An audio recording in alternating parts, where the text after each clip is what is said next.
We will make America grow again. Donald Trump labels Hillary Clinton the candidate of the past as he speaks on the economy in Detroit. Will he abdicate? Japan's emperor signals he's slowing with age and may give up the throne.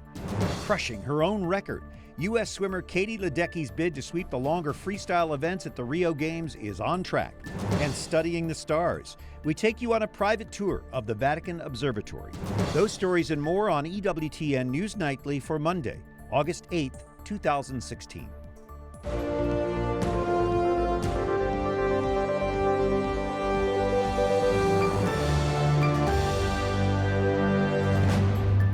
Good evening. Thank you for joining us. I'm Brian Patrick.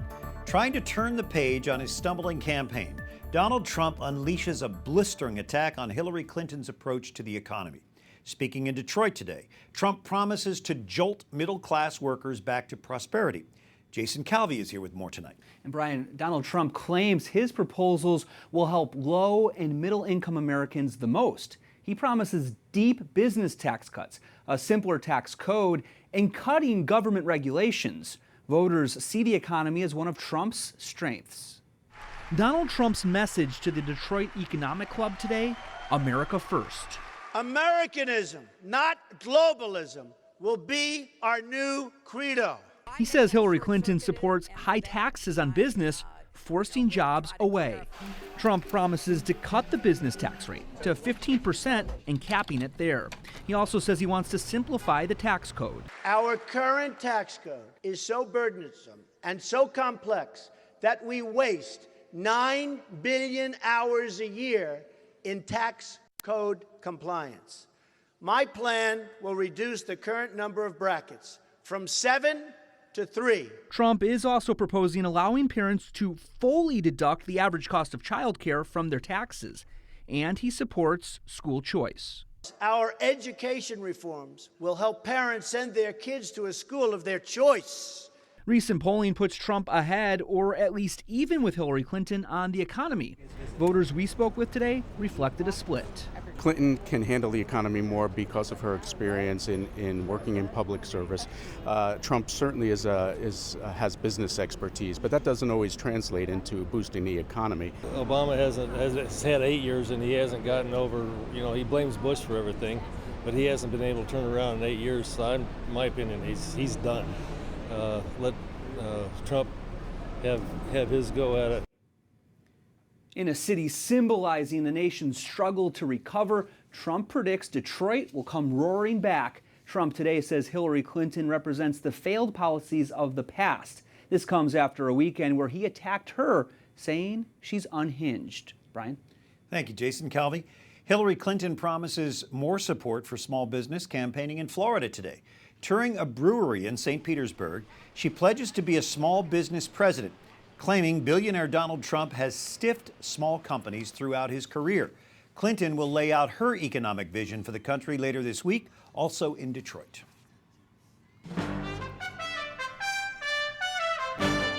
Other stories our EWTN News Nightly team is covering in today's world. Thousands of Delta Airlines passengers across the world end up getting nowhere. About 450 flights were canceled worldwide, roughly 2,000 delayed. A power outage at a Delta facility in Atlanta early today knocked out much of the airline's computer system. Now, it didn't affect flights already in the air, but created havoc with scheduling and ticketing. A federal judge in Asheville hears arguments today by the state for dismissing lawsuits challenging North Carolina's opt-out law. A small percentage of magistrates cite religious reasons for refusing to cooperate in the marriage of same-sex couples. Now, several couples are suing, claiming their constitutional rights are being violated.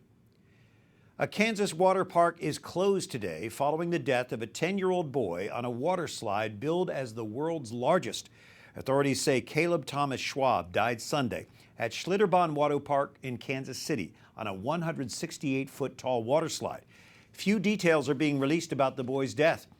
He was the son of a state representative. Scott Schwab and his wife Michelle releasing a statement thanking friends and family for their support and asking for prayers. They say, as we try to mend our home with him no longer with us, we are comforted knowing he believed in our Savior Jesus, and they are forever together now.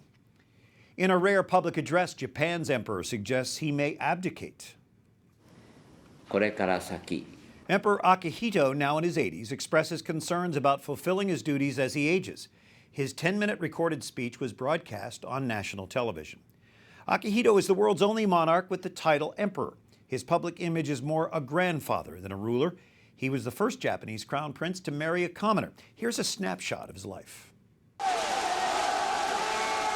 Emperor Akihito has served as Japan's imperial figurehead for nearly 3 decades. He's the 125th emperor in Japan's history, the first to bring the role closer to the public. He's seen as a modernizer, seeking to heal the scars of World War II, presided over by his father, who died in 1989. Akihito carved out a very different role than his father.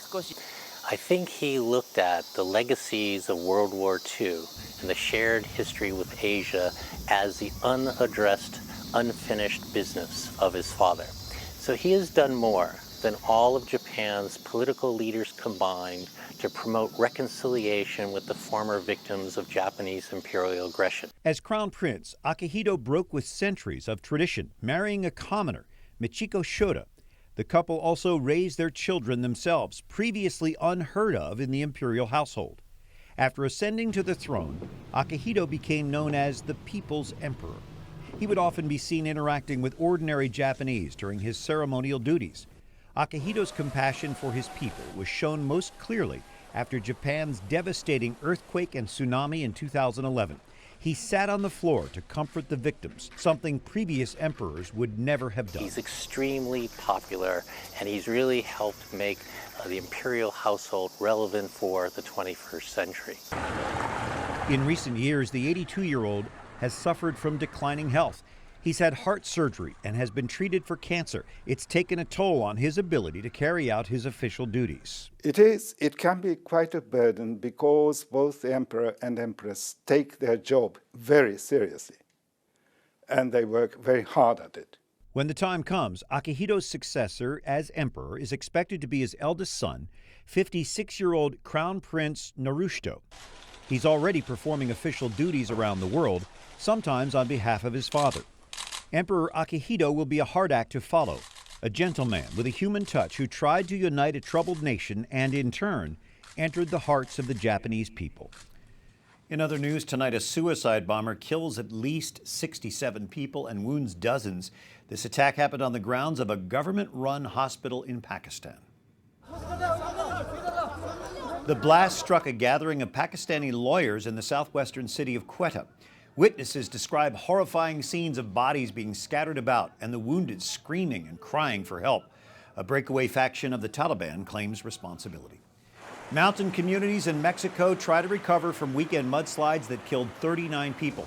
The heavy rains triggering the mudslides were remnants of Hurricane Earl.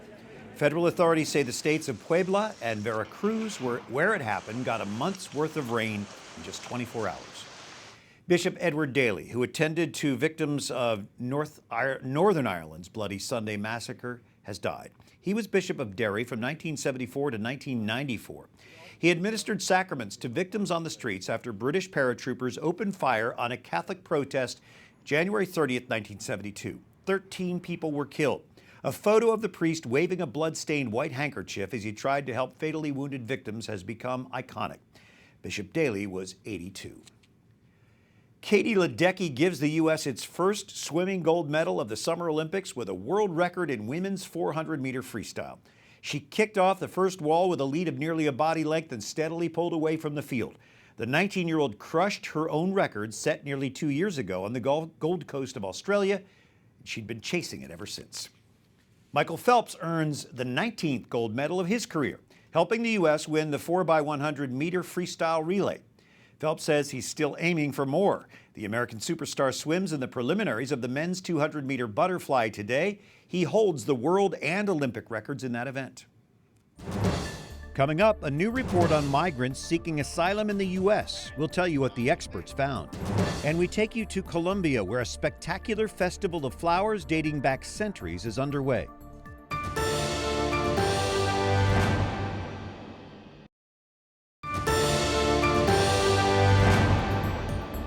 Siria continuano ad arrivare notizie di vittime civili della guerra. Pope Francis praying for the victims of the civil war in Syria. The Holy Father saying it's unacceptable that innocent people, including so many children, are paying the price.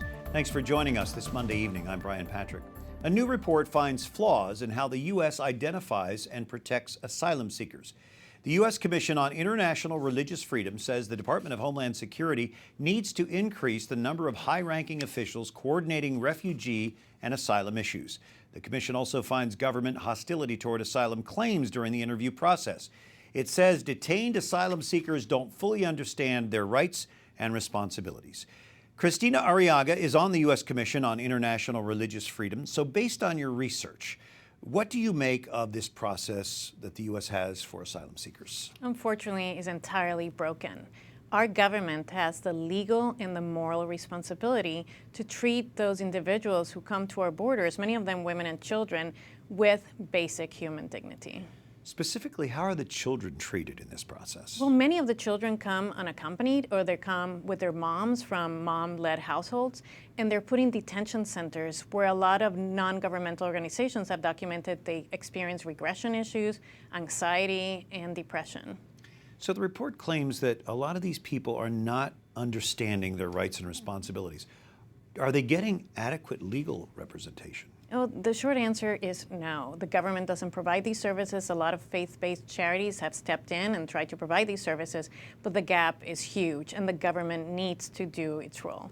Kristina, you've heard the arguments that, pit our national security against, trying to balance welcoming these bona fide asylum seekers.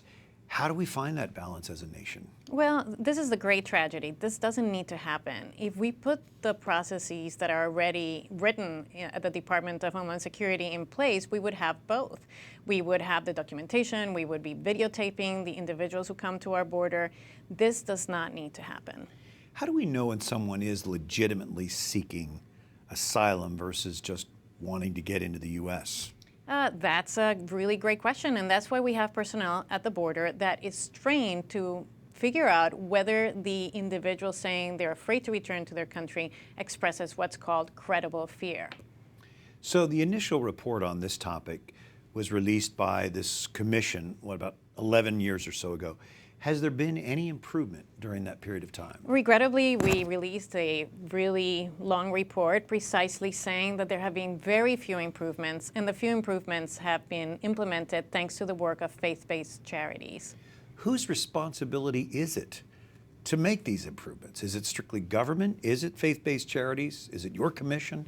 We have a legal and a moral responsibility to make sure that any individual who comes to our borders and says they're afraid to return to their country of origin is processed properly. We need more translators at the border. We need properly trained personnel. We need to make sure that the process that already exists is put in place. As Catholics, this issue is very important to us, and it's also rather complicated because Jesus teaches us to welcome strangers, and yet we have this issue of national security. Do you think that there is a way that we as Catholics can meet both those? Oh, absolutely. The way that we as Americans or we as Catholics treat people who come to our border says a lot about who we are and who we'll be as a nation. There is no reason to not be able to balance both our safety concerns and also our moral and legal concerns. And it begins with recognizing human dignity. Kristina Arriaga, the U.S. Commission on International Religious Freedom. It's always good to see you. Thank you. Thank you so much, Brian. Well, the National Institutes of Health proposes to expand chimeras development, the genetic combination of human beings and animals. In its proposal, NIH states while there are significant challenges to creating chimeric models, there is clear interest and potential in producing animal models with human tissues or organs for studying human development, disease, pathology, and eventual organ transplantation. Rebecca Taylor, a Catholic clinical laboratory specialist in molecular biology, Skyping with us from Spokane. Rebecca, why do you find this proposal concerning? Well, previously when researchers have mixed, say, human cells with animal cells, it's been in adult animals looking for, ways to create models to test human diseases, and that. But this is different because they are proposing to put human stem cells in embryos, animal embryos, which means they don't know where those stem cells are going to go. They're going to try to coax them into certain organs, but they really don't know if they won't create egg or sperm or brain or anything like that. So that's why this is very, very concerning. Sounds very risky. What could this chimera creation open the door to? Well, I think the problem here is that the NIH has basically put a moratorium on this, funding this research simply because of the possible dangers. And now they have lifted that moratorium, which means to me that even with all the safeguards they have in place, that they're really willing to keep moving that line back and back and back. And what I've not seen in the last decade is kind of holding this line where they just, they will just say, we just won't cross this. This is ethically unacceptable. We won't cross it. That line just keeps moving and moving. And so for me, it's very concerning because I feel like there may be more research than with putting animal cells into human embryos. Rebecca, I know you and your father work together on the blog marymeetsdolly.com, the website. He is a theologian. Can you clarify church teaching on this idea of breeding of new life forms? Well, the church is very clear that any animal cells into a human embryo is unacceptable. Any gestating of human fetuses and animals is unacceptable. Where it's difficult is how much human can we put into an animal? In other words, can we put human organs into pigs, let's say adult pigs, and grow them for transplant?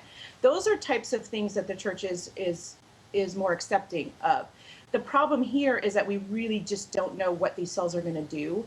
And so there's just a lot of danger, morally, ethically. I can see that. Rebecca Taylor, her website, marymeetsdolly.com, Skyping with us from Spokane. Thank you, Rebecca. Thank you. And a flower festival in Colombia attracts quite a crowd. The Festival of the Flower Exhibitors is being held in Medellin, Colombia's second largest city. The intricate floral displays can take weeks to create. The parade, which lasts about a week, dates back to the reign of Spaniards 3 centuries ago, when conquistadors forced natives to carry back-breaking loads in chair-shaped containers. Up next, a new push by Planned Parenthood to elect pro-abortion candidates. And faith and science meet at the Vatican Observatory near Rome. We take you on a tour tonight.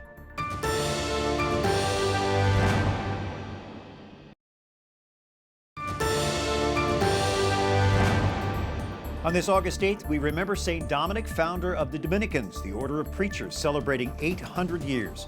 Thanks for joining us this Monday evening. I'm Brian Patrick. Planned Parenthood will soon register voters at its clinics across the country, according to the Huffington Post. The campaign is called My Vote, My Voice. It will reportedly take place online and in person, with action tables set up outside Planned Parenthood clinics. The Huffington Post reports the initiative will benefit Hillary Clinton and other Democrats. They've repeatedly defended the abortion provider. Marjorie Dannenfelser is president of the Susan B. Anthony List. Why would Planned Parenthood want to start registering voters? Wow, it's breathtaking. It is a complete act of self-dealing. We pay for 1/3 of their budget. They're the biggest abortion provider in the nation.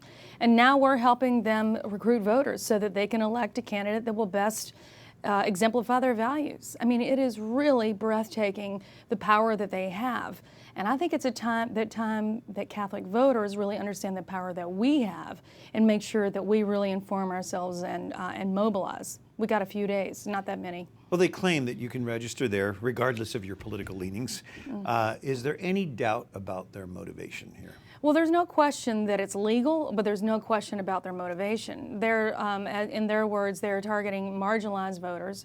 Who are they talking about? They're talking about our Hispanic friends, people from the African American community, the very people very often that they are targeting for abortion in communities, and the very people that we know are really on our side on this issue. That's what's crazy about the whole thing, using us to undermine our own values and our own lives. It is really, as I say, breathtaking, and the only response to that is to get organized now. So what do you see the pro-life movement doing in response? I think Carl Anderson last week said some beautiful things to Catholic voters, and one is this: it is time to end the manipulation of the Catholic voter by abortion advocates. It's time to wake up and see what they're actually doing. And what does that mean? That means getting organized. That means that Look, when we really look at it, in his words again, the Catholic voters have all the power. We really have tremendous power to transform politics in terms of the image of Christ and the image of our own values. And that means getting involved now. We actually have a petition that is really just a statement, a very human statement to a very human person, the VP nominee on the other side, Tim Kaine, that says, you want us to spend our tax dollars on abortion? We don't support that view. Now, he says he's a practicing Catholic, yet he's really turned back and forth on the Hyde Amendment. Explain the Hyde Amendment and where he stands. Well, the Hyde Amendment it's sort of the taxpayer's conscience clause. It means that our money can stay out of the abortion business. The Democratic Party is now so overreached against the 72% of the population and said that, yes, you and I and everyone watching right now should be a part of every single abortion that occurs for poor people and beyond and in the healthcare system. So we should be a part of that. They see it as a human right. We see it as a human death, and they want us to be a part of it with our tax dollars. This is what Tim Kaine, who says he's a practicing Catholic in the Jesuit tradition, this is what he says he's willing to set aside. I don't know how you can be a practicing Catholic and set such a fundamental value aside, and I think, in fact, that you can't. I think that we have to draw a line and get back to where our core is and where our real power is in the Holy Spirit and help that drive from now until Election Day and do the right thing, get involved. Well, let's get our viewers involved in this petition and the website where they can find it. Yeah, go to sba-list.org, go onto our website, and you'll see a petition right up front. And really, it is a direct appeal to Tim Kaine to be the person that he says that he is. I am not so cynical that I think that direct appeals to human beings, Catholic to Catholic, can go unacknowledged. I really think that it does have an effect. We forget this is a human institution. And we can add prayers for conversion. Amen, Brian. That would be good. From the Susan B. Anthony list, Marjorie Dannenfelser. Thank you, Marjorie. Thank you. We appreciate it. The church has been a leader in studying God's creation of the universe for centuries. Mary Shovelin tours the Vatican's world-class observatory, now run by a Jesuit scholar. The hillside town of Castel Gandolfo, just outside Rome, is home to a place for papal retreats, but many don't realize that it's also home to the Vatican's Observatory. Pius XI established it here in the 1930s, entrusting it to the Jesuits. Brother Guy Consolmagno is a native of Detroit, Michigan, with a degree from MIT. Pope Francis named him director of the observatory last September.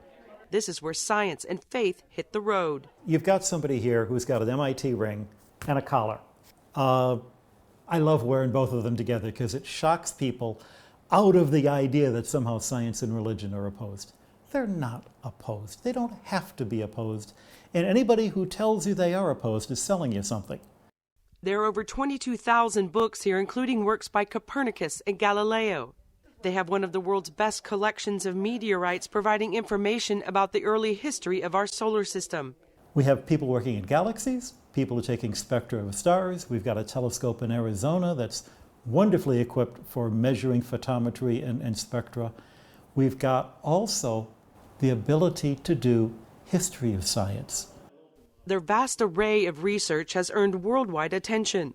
Adorning the walls here are signatures of popes that have visited, as well as famous astronauts, men who have been to the heavens, and men who tell us how to get to heaven. Scripture tells me God created the universe. Science tells me how he did it. For his work in telling the world about the importance of planetary science, Brother Consolmagno received the Carl Sagan Medal in 2014. He blogs, he tweets, and talked to me about the joy and awe he experiences through his work. I realize it's the little kick that I get from the Creator who's saying, pretty good stuff, huh? Pretty amazing stuff, huh? And guess what? You're part of it, because you too are a part of this universe that God so loved that he became a part of it himself. In Rome, Mary Shovelin, EWTN News Nightly. Part of the universe and part of the universal church. Until tomorrow, for the EWTN News Nightly team, I'm Brian Patrick. Good night. God bless you.